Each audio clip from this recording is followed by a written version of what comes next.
नवरात्रि में घर पर कैसे करें सरल रीति से माता जी का हवन। जानिए, पुराणों के अनुसार हवन अथवा यज्ञ भारतीय परंपरा अथवा हिंदू धर्म में शुद्धिकरण का एक कर्मकांड है। कुंड में अग्नि के माध्यम से देवता के निकट हवि पहुँचाने की प्रक्रिया को यज्ञ कहते हैं। हवि हव्य अथवा हविष्य वह पदार्थ हैं जिनकी अग्नि में आहुति दी जाती है, जो अग्नि में डाले जाते हैं। हवन कुंड का अर्थ है हवन की अग्नि का निवास स्थान।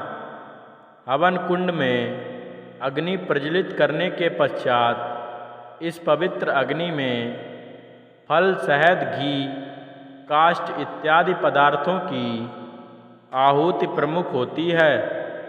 ऐसा माना जाता है कि यदि आपके आसपास किसी बुरी आत्मा इत्यादि का प्रभाव है तो हवन प्रक्रिया इससे आपको मुक्ति दिलाती है।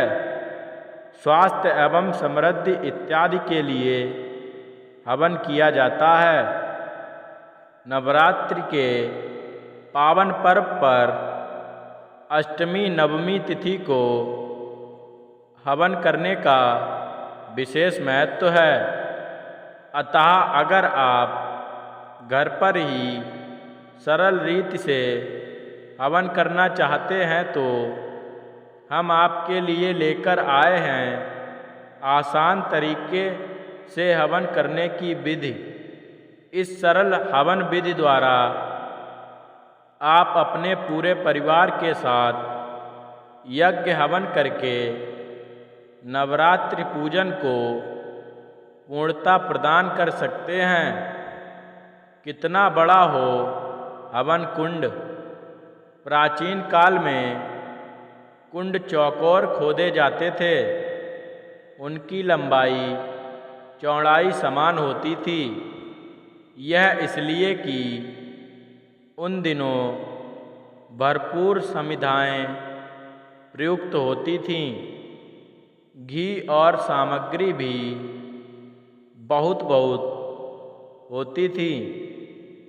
फलस्वरूप अग्नि की प्रचंडता भी अधिक रहती थी।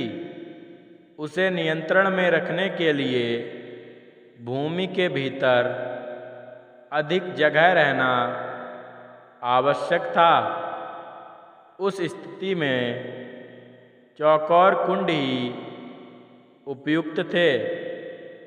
पर आज समिधा, घी, सामग्री सभी में अत्यधिक महंगाई के कारण किफ़ायत करनी पड़ती है।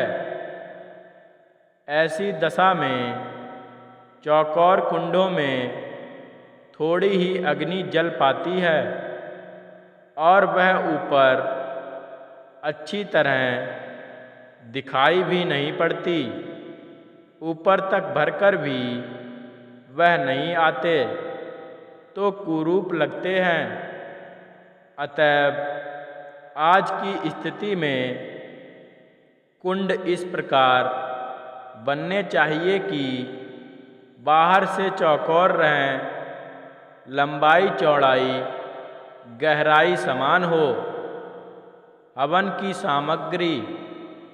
हवन के लिए आम की लकड़ी, बेल, नीम, पलाश का पौधा, कलीगंज, देवदार की जड़, गूलर की छाल और पत्ती, पीपल की छाल और तना, बेर, आम की पत्ती और तना, चंदन की लकड़ी, तिल, जामुन की कोमल पत्ती, अश्वगंधा की जड़, तमाल यानी कपूर, लौंग, चावल, ब्राह्मी, मुलेठी की जड़, बहेड़ा का फल और हर्रे तथा घी, शक्कर, जौ, तिल, गूगल, लोबान, इलायची एवं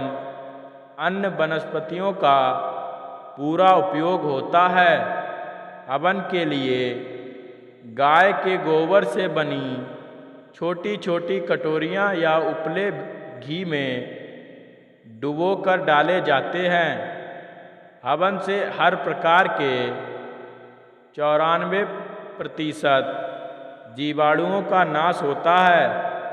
अतः घर की शुद्धि तथा सेहत के लिए प्रत्येक घर में हवन करना चाहिए।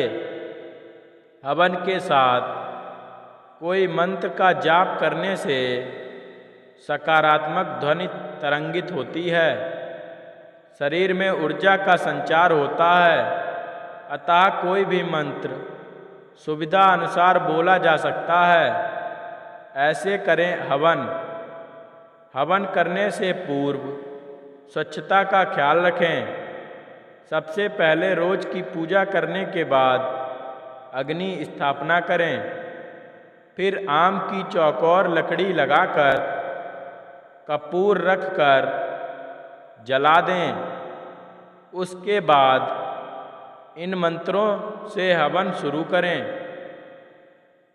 ओम आग्नेय नमः स्वाहा। ओम अग्निदेव तमो नमः स्वाहा। ओम गणेशाय नमः स्वाहा। ओम गौरियाय नमः स्वाहा। ओम नवग्रह नमः स्वाहा। ओम दुर्गाय नमः स्वाहा। ओम महाकालिकाय नमः स्वाहा। ओम हनुमते नमः स्वाहा।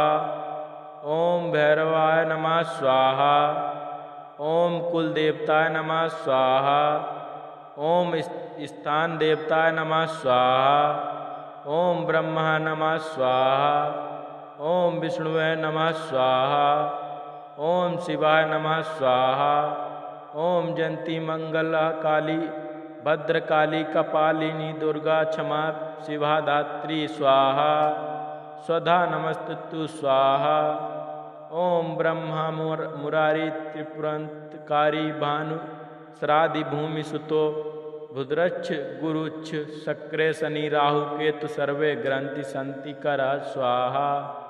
ओम गुरु ब्रह्मा गुरु विष्णु गुरुदेव महेश्वर गुरु साक्षात परम ब्रह्मा तस्मै श्री गुरु नमः स्वाहा। ओम त्रिवंकम यजामहे सुगंधिम पुष्टिधनम वंदनान मृत्युमृच्छमात्रम नमः स्वाहा। ओम शरणागत दीर्नाथ परिणाथ परायणे सर्वशिष्टाति हरे देवी नारायणी नमस्तुतु। हवन के बाद गोला में कलावा बांधकर फिर चाकू से काटकर ऊपर के भाग में सिंदूर लगाकर घी भरकर चढ़ा दें, जिसको बोल कहते हैं। फिर पूर्ण आहुति नारियल में छेद कर घी भरकर लाल तूल लपेटकर धागा बांधकर पान सुपारी लौंग जायफल बतासा अन्य प्रसाद रखकर पूर्ण आहुति मंत्र बोलें। ओम पूर्णमदः पूर्णमिदं पूर्णतः पूर्णमुदच्यते पूर्णस्य पूर्णमादाय पूर्णमेलविष्यते स्वाहा। पूर्ण आहुति के बाद यथाशक्ति दक्षिणा माता के पास रख दें। फिर परिवार सहित आरती करके अपने द्वारा हुए अपराधों के लिए क्षमा याचना करें, क्षमा मांगें। तत्पश्चात अपने ऊपर किसी से 1 रुपया उतरवा कर किसी अन्य को दे दें। इस तरह आप सरल रीति से घर पर हवन संपन्न कर सकते हैं। अगर आपको हमारी वीडियो अच्छी लगी हो तो हमारे चैनल सोलू स्टोरी को सब्सक्राइब करें और कमेंट बॉक्स में जय दुर्गा माँ अवश्य लिखें। बहुत बहुत धन्यवाद।